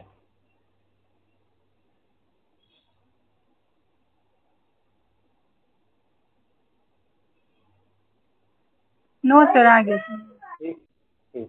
तो अब एक और टॉपिक है लास्ट का हमारा, कि डिजीज का टाइम डिस्ट्रीब्यूशन कैसे होता है, कैसे कैसे वो कितने दिनों में, कुछ होती है 2-4 दिन में इवॉल्व कर गई, कुछ ऐसे और आगे बढ़ के, कि कैसे ये डिजीज आती होती है, इनको देखना था। तो इसमें टर्म दिया गया एक fluctuation, time distribution of disease में एक टर्म दिया गया फ्लक्चुएशन। फ्लक्चुएशन समझ रहे हैं ना? मान लीजिए ये, एक मिनट थोड़ा सा ठीक ठीक, यहाँ पे देखते हैं। मान लीजिए किसी के नॉर्मल एवरेज ऐसे वो चल रहा है, कोई चीज़ ऐसे चल रही है, मेरी ये स्पीड है, बाइक की स्पीड है, ये चलने की स्पीड है। क्या किया, थोड़ी दूर चल के ना मैंने अपनी स्पीड 90 किलोमीटर पे रख दी, ये मान लीजिए 60 किलोमीटर, 90 किलोमीटर पे रख दी, फिर आ गया यहीं पे। अब यहाँ से फिर क्या किया, मैंने थोड़ा सा कम कर दिया, 40 किलोमीटर पे आ गया, फिर मैं पहुंच गया 100 पे। तो ये जो वेरिएशन हो रहा है इसको हम क्या कहते हैं, फ्लक्चुएशन कहते हैं। फ्लक्चुएट कर रहा है, ऊपर नीचे हो रहा है, इसको हम फ्लक्चुएशन कहते हैं। इसमें 3 तरीके का फ्लक्चुएशन बयान किया गया था, शॉर्ट टर्म, लॉन्ग टर्म और पीरियाडिक फ्लक्चुएशन। इसमें देखिएगा ये बहुत काम की चीज़ है, short term fluctuation, specially short term को देखिएगा। इसमें क्या था, occurrence of number of cases of a disease clearly in excess of normal expectancy. Normal expectancy मेरी चलने की क्या थी, 60 किलोमीटर पर आवर। अब क्या हुआ कि मैं क्या अचानक से क्या हुआ, मैं 100 किलोमीटर पे चलने लगा, तो जो मेरी नॉर्मल एक्सपेक्टेंसी थी उससे मैं ज़्यादा हो गया ना, ये शॉर्ट टर्म था, गया फिर आ गया, फिर मैं आ गया वहीं पे। तो ये वाला जो था ये शॉर्ट टर्म फ्लक्चुएशन हो गया, और इसी शॉर्ट टर्म फ्लक्चुएशंस को हम एपिडेमिक्स कहते हैं। एपिडेमिक्स यही है, एपिडेमिक्स की डिफिनेशन भी यही है, occurrence of number of cases of disease clearly in excess of normal expectancy. अब अगर एपिडेमिक है तो भाई ये वाला टर्म भी तो आना चाहिए ध्यान में, एंडेमिक, आगे लिख रखा है मैंने। एंडेमिक क्या है कि किसी डिजीज का अपनी नॉर्मल एक्सपेक्टेंसी में मौजूद रहना, किसी एक खास जोग्राफिकल एरिया में, एक लोकेलिटी में, कम्युनिटी में कोई डिजीज एक नॉर्मल एक्सपेक्टेंसी में पाई जाए लगातार, तो ये वाली जो थी ये हमारा समझ लीजिए कि एंडेमिक है। और अचानक से हम ऊपर चले गए कुछ देर के लिए, ये हो गया एपिडेमिक हो गया, हम बढ़ गए अचानक से। तो एपिडेमिक की डिफिनेशन यही है, और एंडेमिक की डिफिनेशन ये है कि किसी जोग्राफिकल एरिया में, किसी पॉपुलेशन में, ग्रुप ऑफ पॉपुलेशन में, किसी लोकेलिटी में किसी डिजीज का अपनी नॉर्मल एक्सपेक्टेंसी में पाया जाना over a period of time. वो पीरियड ऑफ टाइम 4 से 5 साल का भी हो सकता है। नॉर्मली इन्हीं का एवरेज निकाल के देखते हैं, कहीं कहीं 3 से 5 भी लिखा हुआ है, 3 to 5 ईयर्स। इनका जब हम एवरेज निकाल के देखते हैं कि हाँ अगले 3 से 5, पिछले 3 से 5 सालों में ये डिजीज हर साल कितनी इसका अकरेंस था, कितने ये डिजीज कितने लोगों को हुई, तो ये होगी नॉर्मल एक्सपेक्टेंसी। जब हम आगे उसी को ध्यान में रख के देखेंगे तो ये जो मान लीजिए हर साल 12 केस होते थे अमीबिक लीवर एब्सेस के अलीगढ़ में, ये थी नॉर्मल एक्सपेक्टेंसी हमारी। हमने 5-6 साल देखा तो ये पाया कि हर साल 10 से 12 केस ही आते थे, तो 12 केस क्या हुई, हमने नॉर्मल एक्सपेक्टेंसी मान लिया। अब 2024 में अगले साल हमने देखा कि अमीबिक लीवर एब्सेस के केस क्या हुए कि 2 ही महीने में 17 आ गए। तो जो नॉर्मल एक्सपेक्टेंसी थी एक साल की 12, उससे 2 ही महीने में ये ज़्यादा हो गए, 17 आ गए, तो ये चीज़ हो गई, ये नॉर्मल एक्सपेक्टेंसी से ज़्यादा थी। तो इसको हम कहेंगे अब एपिडेमिक। तो हम क्या कहेंगे? एपिडेमिक कहेंगे। ठीक, ये चीज़ यहाँ समझ में आई? नॉर्मल एक्सपेक्टेंसी भी समझ में आ गई ना? अब एक चीज़ ध्यान में रखिए, अब मान लीजिए आपके कोई एरिया है जहाँ पे कोई XYZ कोई भी डिजीज़ रख लीजिए, ये मान लीजिए डिजीज़ है, इसका आज तक इंसिडेंस ही नहीं हुआ, ज़ीरो। इसकी नॉर्मल एक्सपेक्टेंसी क्या थी? ज़ीरो थी, कभी ये हुई ही नहीं। अगले पिछले 10 सालों में हमने देखा तो कभी कोई ये वाली डिजीज़ मिली ही नहीं। अचानक से आपको एक केस मिल जाए इस डिजीज़ का, सिर्फ एक केस मिल जाए, अब जो नॉर्मल एक्सपेक्टेंसी थी ये उससे ज़्यादा हो गया ना। नॉर्मल एक्सपेक्टेंसी थी वो सिंगल केस, अब ये सिंगल केस भी एपिडेमिक कहलाएगा। ये सिंगल केस क्या कहलाएगा? एपिडेमिक कहलाएगा, क्योंकि उसकी नॉर्मल एक्सपेक्टेंसी क्या थी? ज़ीरो थी। अभी हमने पढ़ा था डिजीज इराडिकेशन, हमने स्मॉल पॉक्स को इराडिकेट कर दिया। अब कभी भी एक सिंगल केस भी स्मॉल पॉक्स का आ गया, एक सिंगल केस भी स्मॉल पॉक्स का आ गया तो वो एपिडेमिक कहलाएगा। ये चीज याद रखिए, अगर नॉर्मल एक्सपेक्टेंसी ज़ीरो है तो एक केस भी आ गया तो वो एपिडेमिक है। स्मॉल पॉक्स इराडिकेटेड है, सब जानते हैं। अब कभी भी अगर उसका एक सिंगल केस भी आ जाता है तो उसको हम एपिडेमिक कहेंगे। एपिडेमिक ऑफ स्मॉल पॉक्स, वो एपिडेमिक हो जाती है। अब शॉर्ट टर्म फ्लक्चुएशन यानी एपिडेमिक, इसमें इसके फिर कई अलग अलग क्राइटेरिया के तहत इसको बांटा गया। एक था common source epidemic. Common source में सिंगल एक्सपोजर था, कंटिन्यूअस एक्सपोजर था। ठीक, सिंगल एक्सपोजर को क्या कहते हैं? Point source exposure.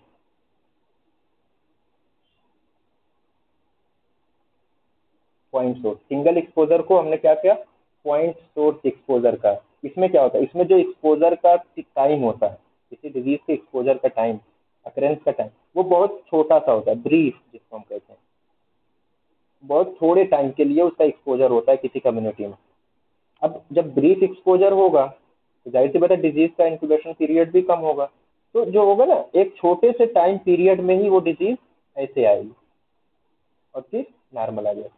अब यहाँ पे अगर हम ग्राफ बना लें, ठीक, ये हमने ग्राफ बना लिया, तो ये जो ऊपर की तरफ जा रहा है ये क्या थे? नंबर ऑफ केसेस थे, और ये क्या था? ये टाइम पीरियड, ये आपका टाइम पीरियड था। अब यहाँ पे एक्सपोजर हुआ तो हर डिजीज का एक क्या होता है? इंक्यूबेशन पीरियड होता है।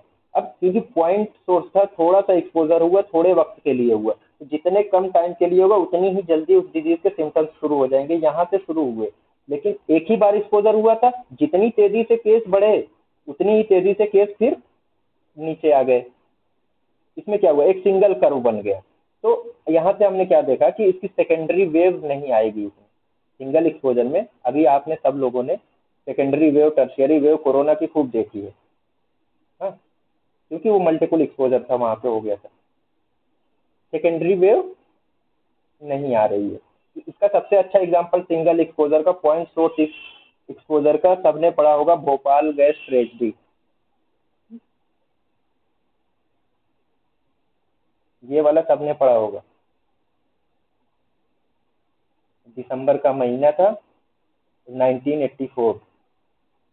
सिर्फ एक रात में क्या हुआ? मिथाइल आइसोसाइनेट, एक वहाँ पे कंपनी थी यूएस की, उसका पेस्टिसाइड का, वो पूरी कंपनी थी, वो पेस्टिसाइड बनाती थी। उनके पास मिथाइल आइसोसाइनेट का एक कंटेनर लीक कर गया था, 45 टन लीक हुआ था एक रात में, सिर्फ एक रात में। तो क्या हुआ कि एक जगह से सिंगल कंटेनर से लीकेज हुआ, पॉइंट सोर्स हो गया या सिंगल एक्सपोजर हो गया। एक रात के लिए हुआ था एक्सपोजर, क्या हुआ? ब्रीफ हुआ। तो जो केसेस आए ना, वो 2-4 दिन के ही अंदर बहुत ज्यादा केसेस आ गए थे। और ये बताया जाता है कि अराउंड 5 लाख के अराउंड लोग उसे 5 लाख, हाँ, 5 लाख के अराउंड पीपुल उसमें अफेक्ट हुए थे, जिसमें से अराउंड 2200 लोगों की डेथ हो गई विद इन 1 वीक। तो भोपाल गैस ट्रेजेडी की बात हमने कर दी, ये था सिंगल एक्सपोजर। सिंगल एक्सपोजर की एक मिसाल और देता हूँ इससे अच्छी। सिंगल एक्सपोजर, मान लीजिए सब लोगों को दावत मिली किसी मैरिज हॉल में जाना, एक मैरिज हॉल, उसमें जाना है सबको। वहाँ पे क्या हुआ, जो खाना बन रहा था उसमें किसी तरीके से कोई पॉइजनस चीज उसमें मिल गई, उस खाने में पॉइजनस। और एक ही दिन एक ही वक्त में भाई 2 से 3 घंटे की दावत होती है, वहाँ 40-50 या 100-200 लोगों ने उस खाने को खाया। 2 दिन के बाद क्या हुआ, डायरिया और ये सब शुरू होना, अगले ही दिन से मान लीजिए उनको डायरिया वोमिटिंग ये होना शुरू हो गई। तो क्या हुआ कि दावत एक जगह थी, एक सिंगल मैरिज हॉल था, तो सिंगल एक्सपोजर हुआ, पॉइंट्स और एक्सपोजर हुआ थोड़े ही टाइम के लिए। भाई खाना 2 ही घंटे में कुछ ही लोगों ने खाया था, तो उन्हीं में एक्सपोजर हुआ, तो जो एक सिंगल पीक बन गई। जो केसेस थे वो 2 से 3 दिन के अंदर सब आ गए, और फिर क्योर हुए, डेथ हुई, जो भी हुई, फिर वो अपने उस पे नॉर्मल पे आ गए। तो एक सिंगल पीक, इसी को ये हुआ सिंगल एक्सपोजर। इसमें सेकेंडरी वेव नहीं होती है, सेकेंडरी वेव नहीं होगी, एक ही एक्सपोजर था। अब सेकेंडरी वेव नहीं होती, तो जितने भी केस थे वो क्या हुआ कि मान लीजिए रात के 9 बजे हम लोगों ने खाना खाया, 3-4 घंटे के बाद से डाइजेशन होना शुरू हुआ, इसने अपना पॉइजनिंग भी होना शुरू हो गई। तो धीरे धीरे क्या होगा, किसी को 4 बजे ही लूज मोशन शुरू हो गई, किसी को सुबह 8 बजे वोमिटिंग हो गई, किसी को 12 बज गए। तो इस तरीके से करते हुए सबको हुए, और फिर ये उसी के साथ साथ वापस भी हो गए। अब या तो डेथ हो जाएगी या क्योर हो जाएगा, जो भी होगा ये बात की चीज है। ठीक, तो ये था single exposure point source epidemic, इसी को कहते हैं। अब इसमें दूसरी जो इसकी सब टाइप थी वो था कॉमन सोर्स या कंटिन्यूअस या रिपीटेड एक्सपोजर। अब कॉमन सोर्स के लिए भी, अब हमने तो खाने की बात कर ली, हमने भोपाल गैस ट्रेजेडी की बात कर ली, उसमें पॉइंट सोर्स में एक और डिजीज थी मिनीमाटा बे डिजीज, जो मरकरी का इंजेक्शन क्या हुआ था, लोग मछली एक ही जगह से, एक मार्केट से, जापान में हुआ था, एक मार्केट से मछली खरीदे, उस सब के सब क्या थी, मरकरी को इंजेस्ट की हुई थी, वो जो जिस वाटर में होती उसमें क्या था, मरकरी की पॉइजनिंग हो रखी थी। तो सबको हुई डिजीज, जितने लोगों ने वहां से वो मछली खरीदी थी, तो वो भी क्या था, पॉइंट सोर्स। अब कॉमन सोर्स में क्या होता है, मान लीजिए अब क्या है, गवर्नमेंट क्या कर रही है, राशन बांट रही है फ्री में। राशन को कहीं पे स्टोर तो किया गया होगा, स्टोरेज हुआ होगा कहीं, गेहूं चावल कहीं बहुत बड़े गोदाम में क्या हुआ, स्टोर करके रखा गया था। यहाँ पे कंटामिनेशन हो गया, यहाँ पे हो गया कंटामिनेशन।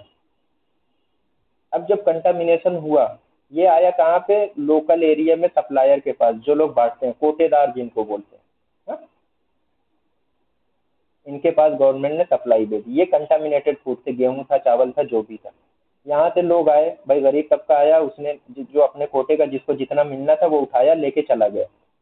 अब कॉमन सोर्स कंटिन्यूअस क्यों कहते हैं, क्योंकि मैं लेके आया, मैंने आज ही बना के खा लिया, आप में से कोई लेके आया था, मान लीजिए भाई चलिए नहीं लाया होगा, समझ लीजिए लेके आया, उसने 4 दिन बाद उस बोरी को खोले, किसी ने 10 दिन बाद, 10 दिन के बाद अपने घर में इस्तेमाल किया, तो क्या हुआ कि रिपीटेड एक्सपोजर हो रहा है।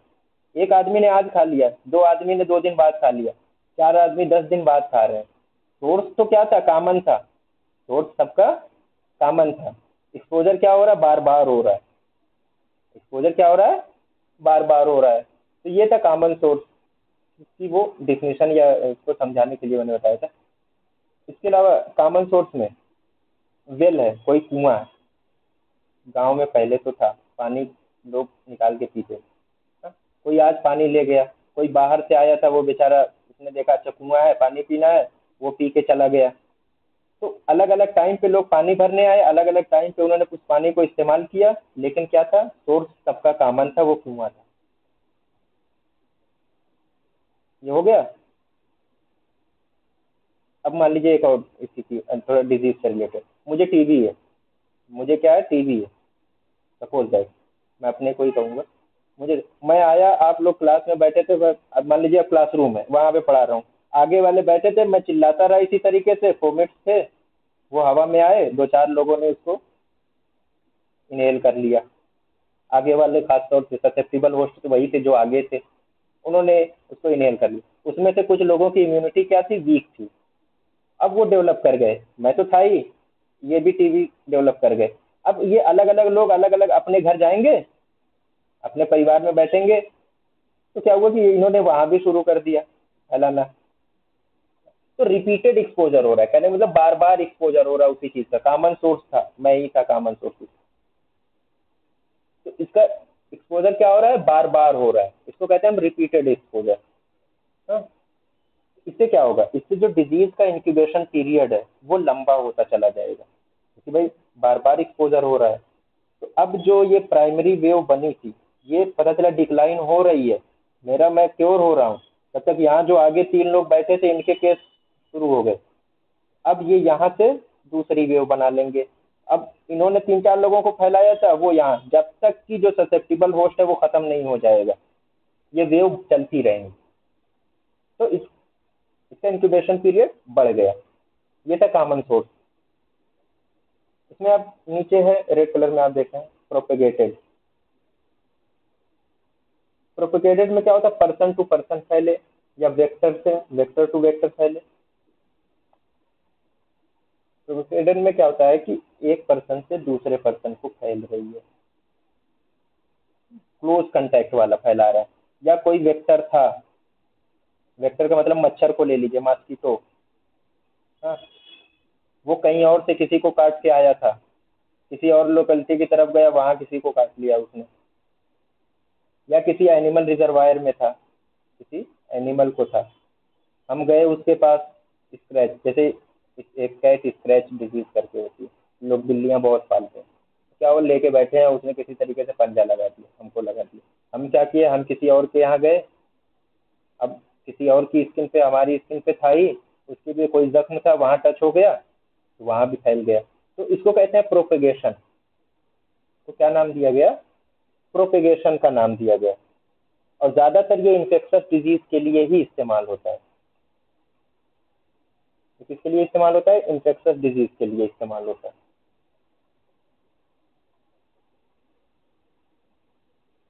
अब पहला तो क्या था, शॉर्ट टर्म फ्लक्चुएशन।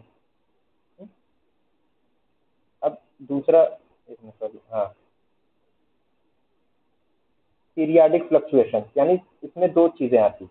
पीरियड का मतलब क्या होता है, एक डिफाइंड टाइम हो, टाइम पीरियड हो, चाहे वो 2 दिन हो, 5 दिन हो, 10 दिन हो, 1 हफ्ता हो, 2 हफ्ता हो, ये हो गया। दूसरी चीज क्या होती है, सीजन वाइज। अलग अलग, मैंने वो मल्टी फैक्टोरियल काज पढ़ा है, उसमें मतलब कुछ डिजीजेज होती हैं अर्ली समर में होती हैं, कुछ होती हैं क्या बरसात के महीने में होती है।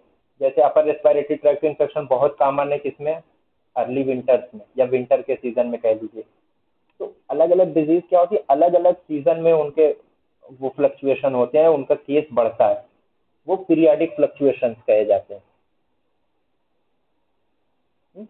अब अपर रेस्पिरेटरी ट्रैक्ट का मैंने बताया विंटर्स में होती है। जीआईटी इन्फेक्शन जो है समर में बहुत कम, गर्मियों में पेट बहुत खराब होता है, गर्मियों में पेट बहुत खराब होता है। जीआईटी के इन्फेक्शन जो होते हैं समर में बहुत कॉमन।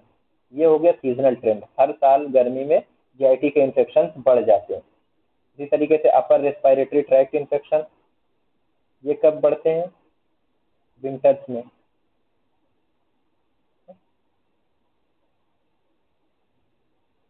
वेरिसेला, वेरिसेला समझ लेना, चिकन पॉक्स, ये अर्ली स्प्रिंग में, इसका इंसिडेंस अर्ली स्प्रिंग में बहुत ज्यादा हो जाए। ये क्या हुआ, ये सीजनल ट्रेंड हुआ। कोई समर सीजन में हो रहा है, कोई विंटर में हो रही है कोई डिजीज, कोई अर्ली स्प्रिंग में हो रही है, कोई बरसात बरसात में स्किन इन्फेक्शन, रेनी सीजन में स्किन इन्फेक्शन बहुत कॉमन होते हैं।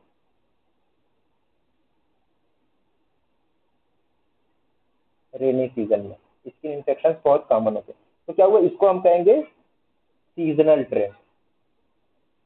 ये एक खास सीजन में ही होते हैं, फिर बाकी जो और सीजन आएंगे उसमें सही रहेंगे, साल में एक ही सीजन में ये बढ़ेंगे फिर सही रहेंगे। ये होता है आपका सीजनल। सीजनल के बाद दूसरी चीज क्या थी, साइक्लिकल ट्रेंड। साइक्लिकल ट्रेंड को जब हम लेंगे ना, तो कम से कम 2-4 महीना, 2-4 साल, इस तरीके से इसको देखते हैं। एक पूरी मान लीजिए, अब ये है, इसमें क्या हुआ कि ये डिजीज का इंसिडेंस यहाँ पे हर, ये मान लीजिए ये 10 साल की पूरी साइकिल। हमने क्या देखा कि हर 2 से 3 साल में, कई कई 10 साल का हमने अलग अलग डिकेड का जब हम पढ़े, तो हमने देखा कि हर 2 से 3 साल में ये डिजीज अपनी नॉर्मल एक्सपेक्टेंसी से बहुत ज्यादा हो जाती है। हर 2 से 3 साल के बाद कुछ डिजीजेज ऐसी हैं जो 10 साल के बाद, हर 10 साल के बाद उनकी नॉर्मल एक्सपेक्टेंसी बढ़ जाती है। मीजल्स के बारे में ये कहा जाता है कि हर 2 से 3 साल के बाद इसकी जो फ्लक्चुएशन होता है वो बहुत ज़्यादा हो जाता है। इसके एपिडेमिक हर 2 से 3 साल के बाद आते हैं। इन्फ्लुएंजा के 10 से 15 साल के बाद आते हैं, 10 to 15 ईयर्स। कहा जाता है कि एंटीजेनिक शिफ्ट होता है इसमें।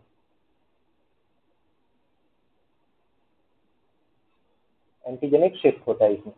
इसकी वजह से इसके जो होते हैं एपिडेमिक्स होते हैं सालों के बाद, 10 साल के बाद, किसी के 2 साल के बाद, किसी के 5 साल के बाद। अगर इसे रूबेला के 6 से 9 साल के बाद पाए गए कि हर 6 से 9 साल के बाद इसका अचानक से इसके केस बहुत ज़्यादा बढ़ जाते हैं। तो ये चीज़ हो गई थी साइक्लिकल ट्रेंड या साइक्लिक ट्रेंड, ये पीरियाडिक फ्लक्चुएशंस में आते हैं। अब तीसरा जो था लॉन्ग टर्म फ्लक्चुएशन, इसी का दूसरा नाम क्या है?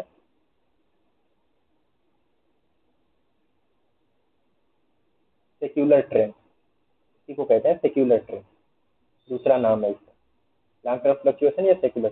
इसमें क्या होता है, इसमें कोई डिजीज है, मान लीजिए, चलिए पोलियो को ही ले लेते हैं। पोलियो 90s में या 80s में बहुत कॉमन थी। पोलियो 90s 80s में बहुत इसके केसेस मिलते थे। फिर पल्स पोलियो प्रोग्राम आया, धीरे धीरे करके अब केसेस रेयरली, किसी मेरे ख्याल से अब होते ही नहीं होंगे इंडियन पोलियो।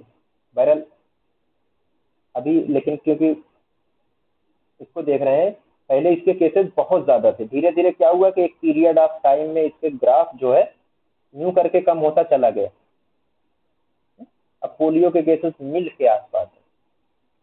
तो ये क्या था, ये लॉन्ग टर्म फ्लक्चुएशन या सेकुलर ट्रेंड कहते हैं। अब सेकुलर ट्रेंड में क्या होता है, या तो कोई डिजीज 10-20 साल 25 साल में या तो अपनी नॉर्मल एक्सपेक्टेंसी से इस तरीके से उसका ग्राफ बढ़ जाए, ऊपर की तरफ बढ़ती ही चली जा रही है, या कोई घटती चली। इसमें दोनों चीजें आएंगी, या तो कोई कम हो रही है या तो कोई ज्यादा हो रही है। आज से 20 साल पहले टीबी कह रहा हूँ, डायबिटीज मेलाइटस का इसको ले लीजिए, इंसिडेंस बहुत कम था।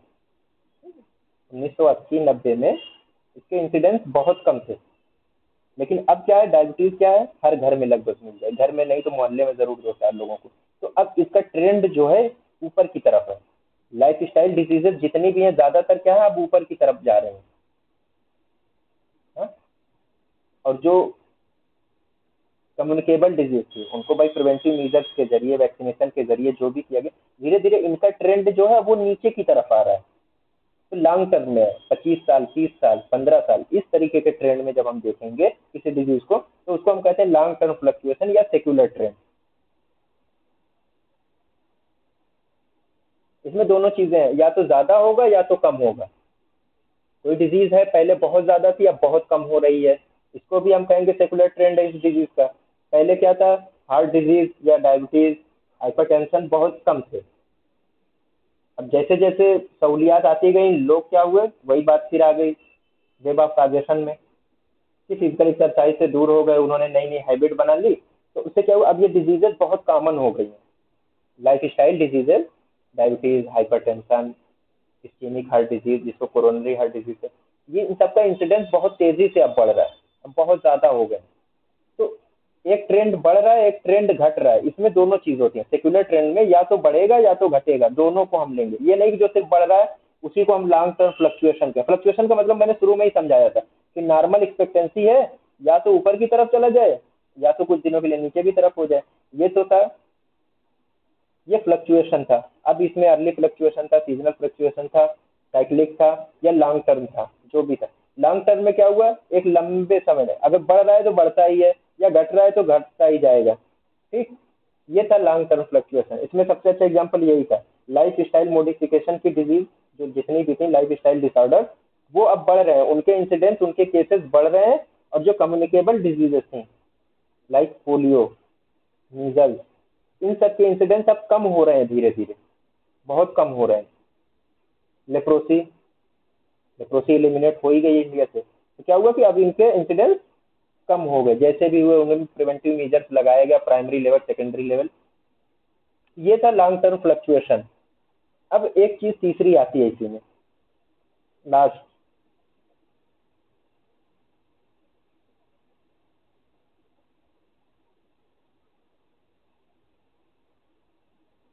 Sporadic cases. हाँ, फ्लक्चुएशन में ही आता है स्पोरेडिक कटर। इसके माने होता है स्कैटर्ड थ्रू, यानी बिखरे हुए।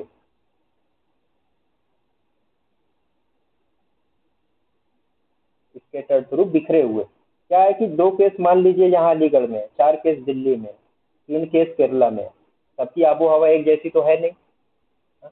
या 2 केस कश्मीर में है, इनका किसी से कोई कनेक्शन नहीं है, इन डिजीजेस का कोई कनेक्शन नहीं है। 2 यहाँ है, 2 कश्मीर, कश्मीर में बहुत ठंड पड़ती है, अब राजस्थान में वही डिजीज मिल गई, राजस्थान का क्लाइमेट बिल्कुल अलग है, तो क्या हुआ कि एक दूसरे से कनेक्शन नहीं होता इनका। हाँ? ये बिखरे हुए केसेस होते हैं, एक दूसरे से अलग होते हैं, इनकी कोई खास होने की वजह भी नहीं समझ में आती। ऐसे केसेस को हम कहते हैं स्पोरेडिक या स्कैटर्ड थ्रू। अब मैंने एंडेमिक आप लोगों को बताया था, एंडेमिक मैंने बताया था कांस्टेंट प्रेजेंस, वहीं से जब हमने एपिडेमिक पढ़ा था तो उसमें क्या था, constant presence of a disease in A defined geographical area, जो लगातार 4-5 सालों का हमने जब एवरेज निकाला, हमने देखा कि हाँ लगातार 10 से 12 केस ही हर साल पाए जा रहे हैं।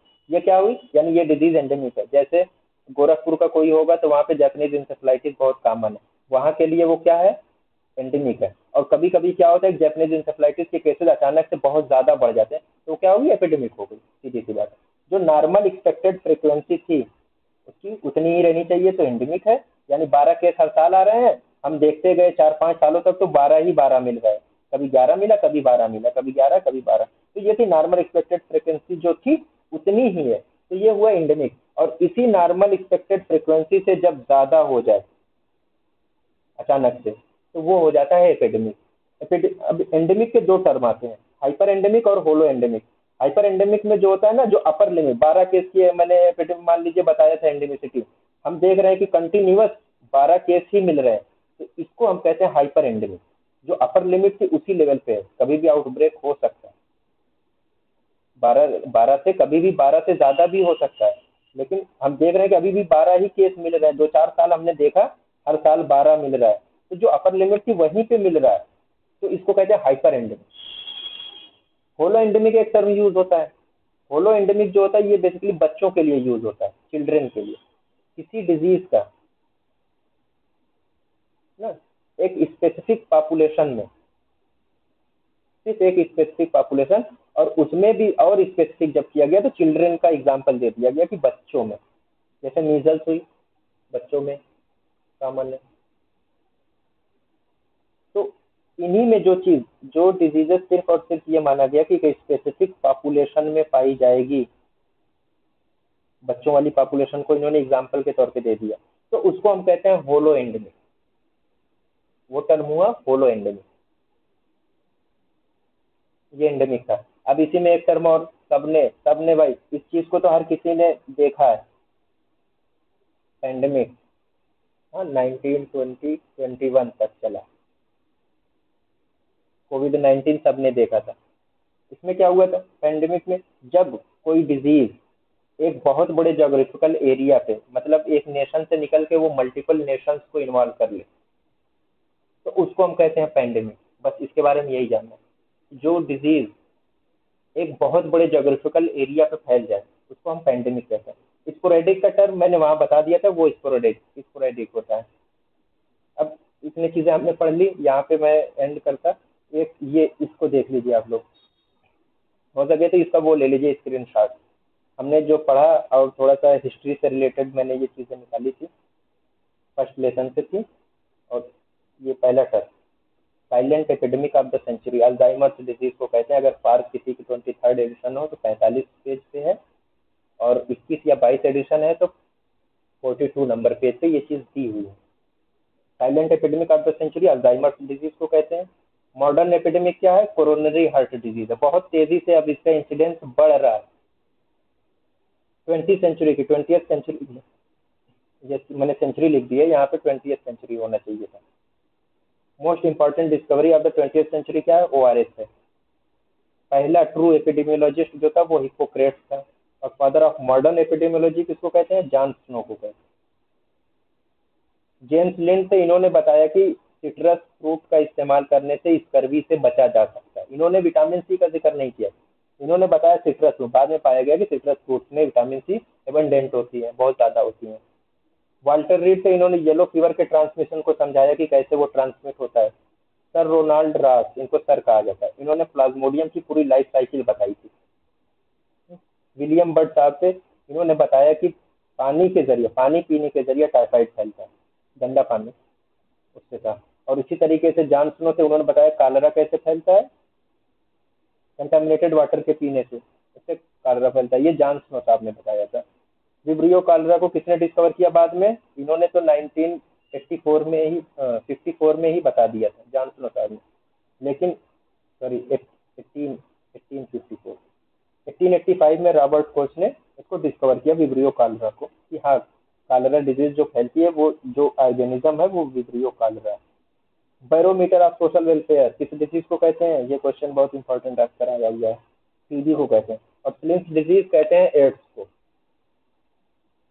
ठीक, इसका ना हो तो स्क्रीन शॉट ले लीजिए।